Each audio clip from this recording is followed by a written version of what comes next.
Bryan Christopher Kohberger, 28 years old.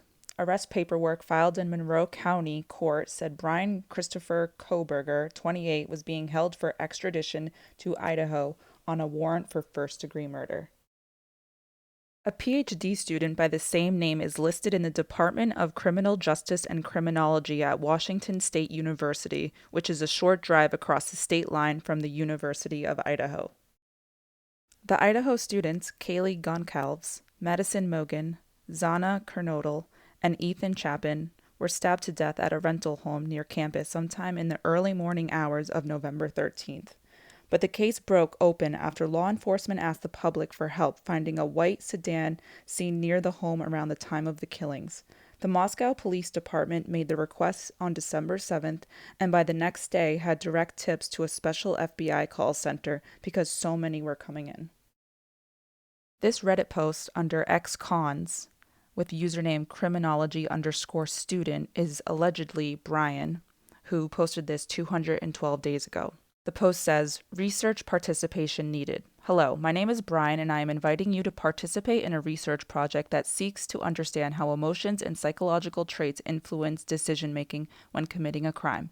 In particular, this study seeks to understand the story behind your most recent criminal offense with an emphasis on your thoughts and feelings throughout your experience. In the event that your most recent offense was not one that led to conviction, you may still participate. Additional surveys are included after the open-ended section as to best understand your unique traits. The study should take about 15 to 20 minutes to fully complete. Your identity and all answers provided are completely confidential, and the link to the survey is also an anonymous link.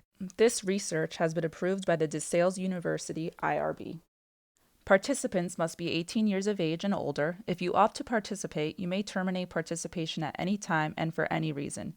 If you have any questions about this research, you may contact the research team via email. Student investigator Brian Kohberger at bk5781@desales.edu. Anonymous link to the study. So I went ahead and clicked on the link and just was curious what the questions asked. And I input answers that were completely untrue, so I am not a criminal of any sort. So let's see what the survey had to say. DeSales University. Please note that the following survey asks you to detail your most recent criminal offense, whether you were caught or not. In the event that you were not charged, convicted, or incarcerated for the offense, you may still participate in the research.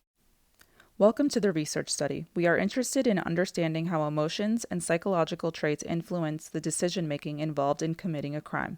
After completing a series of background questions, you will be presented with open-ended questions relevant to the most recent crime you were involved in and asked to detail your thoughts, emotions, and actions from the beginning to end of the crime commission process. In order to best understand your unique psychological traits, surveys will be included after the open-ended section. Please be assured that your responses will be kept completely confidential. The study should take you around 15 to 20 minutes to complete. Your participation in this research is voluntary. You have the right to withdraw at any point during the study for any reason and without any prejudice. If you have any questions about this research, you may contact the research team via email, Brian Kohberger, student investigator, at bk5781@desales.edu, Jeffrey Clutter, co-principal investigator, at jeffrey.clutter@desales.edu, and Michelle Bolger, principal investigator, at michelle.bolger@desales.edu. By clicking the button below, you acknowledge that your participation in the study is voluntary, you are 18 years of age, and that you are aware that you may choose to terminate your participation in the study at any time and for any reason. Please note that this survey will be best displayed on a laptop or desktop computer. Some features may be less compatible for use on a mobile device. And then you have the option to I consent, begin the study, or I do not consent, I do not wish to participate. What is your age? What is your gender identity? What sex were you assigned at birth? Are you of Spanish, Hispanic, or Latino origin? Choose one or more races that you consider yourself to be. What is the highest level of education you have completed? Have you ever been incarcerated? What age were you when you committed your most recent crime? Which category best represents your most recent crime? Property offense, violent offense, drug offense, or other? Please explain. Were you convicted of your most recent crime? Did you commit the crime alone? At the time of the crime, please indicate the following. Were you employed? No. Were you under the influence of drugs or alcohol? No. Were you experiencing issues with your family? No. Were you affiliated with a gang? No. Was this your first offense? No. Did you struggle with or fight with the victim? I put yes. The following open-ended questions provide you with a chance to anonymously detail your experience committing your most recent criminal offense. Any important actions, emotions, or thoughts should be thoroughly detailed. How was your life right before the crime occurred? Did you prepare for the crime before leaving your home? Please detail what you were thinking and feeling at this point. How did you travel to and enter the location that the crime occurred? After arriving, what steps did you take prior to locating the victim or target, i.e., person or object? Please detail your thoughts and feelings. Why did you choose that victim or target over others? Before making your move, how did you approach the victim or target? Please detail what you were thinking and feeling. What was the first move you made in order to accomplish your goal? Please detail any thoughts and feelings at this point. How did you accomplish your goal? Please explain what you were thinking and feeling. Before leaving, is there anything else you did? How did you leave the scene? After committing the crime, what were you thinking and feeling? What follows are surveys that are important to understanding your unique traits. Over the past 2 weeks, how often have you been bothered by any of the following problems? 1. Feeling nervous, anxious, and or on edge. 2. Not being able to stop or control worrying. 3. Worrying too much about different things. 4. Trouble relaxing. 5. Being so restless that it is hard to sit still. 6. Becoming easily annoyed or irritable. 7. Feeling afraid as if something awful might happen. Now, this is just a note from me. In my experience, these are the same questions a therapist may ask you if they're trying to diagnose you with anxiety or generalized anxiety. So I just wanted to put that out there.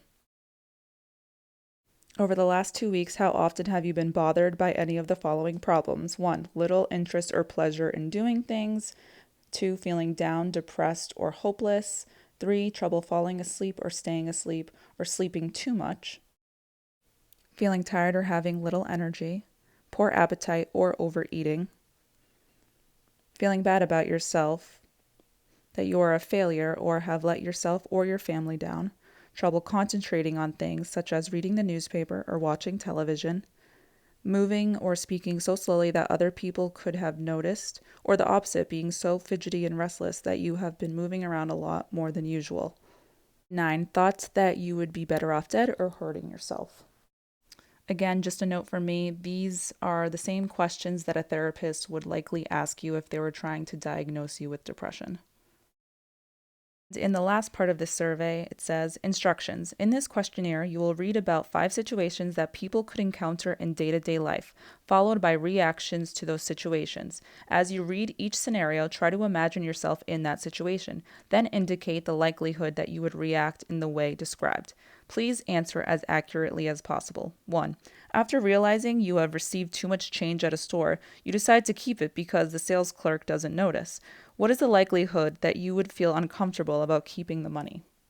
2. You secretly commit a felony. What is the likelihood that you would feel remorse about breaking the law? 3.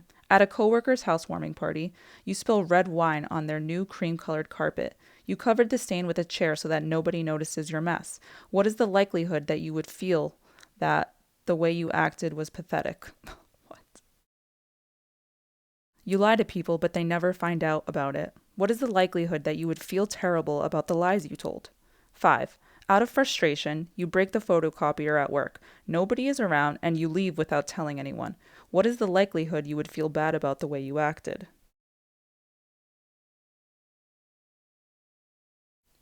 Please read each statement below carefully and rate how frequently you feel or act in the manner described. Circle your answer on the response form. There are no right or wrong answers or trick questions. Please answer each question as honestly as you can. Please indicate how much each statement reflects how you typically feel. 1. When someone else is feeling excited, I tend to get excited too. 2. Other people's misfortunes do not disturb me a great deal. 3. It upsets me to see someone being treated disrespectfully. 4. I remain unaffected when someone close to me is happy. 5. I enjoy making other people feel better. 6. I have tender, concerned feelings for people less fortunate than me. 7. When a friend starts to talk about her problems, I try to steer the conversation towards something else. 8. I can tell when others are sad even when they do not say anything. 9. I find that I am in tune with other people's moods. 10. I do not feel sympathy for people who cause their own serious illnesses. 11. I become irritated when someone cries. 12. I am not really interested in how other people feel. 13. I get a strong urge to help when I see someone who is upset. 14. When I see someone treated unfairly, I do not feel very much pity for them. 15. I find it silly for people to cry out of happiness. 16. When I see someone being taken advantage of, I feel protective towards him, her. So I'm not going to read the rest of the survey, but it seems to be that they're asking personality disorder questions. That's the assumption I'm getting for this. They're trying to understand types of personalities that commit certain crimes and their empathy levels and stuff like that. So I added some of the comments from that Reddit post that he allegedly posted, and this person says, "Oh my god, this may be the guy. He went to school in Washington and Pennsylvania for criminology, and he was arrested in the same county they announced today they made an arrest. It's him. This is right near me. It's insane. Holy funk. Dude took his assignment too far. He understood the assignment. This did not age well. This is probably the beginning of the spiral that led up to the murders. Asking everyone for a criminal background, see what that did, how they feel getting into the mind of a criminal, and also finding out ways people get caught. He studied them to try and get away with it. I don't know, just a thought. It makes sense." And then I found this Funkbox's SoundCloud and thought I'd just add it in here.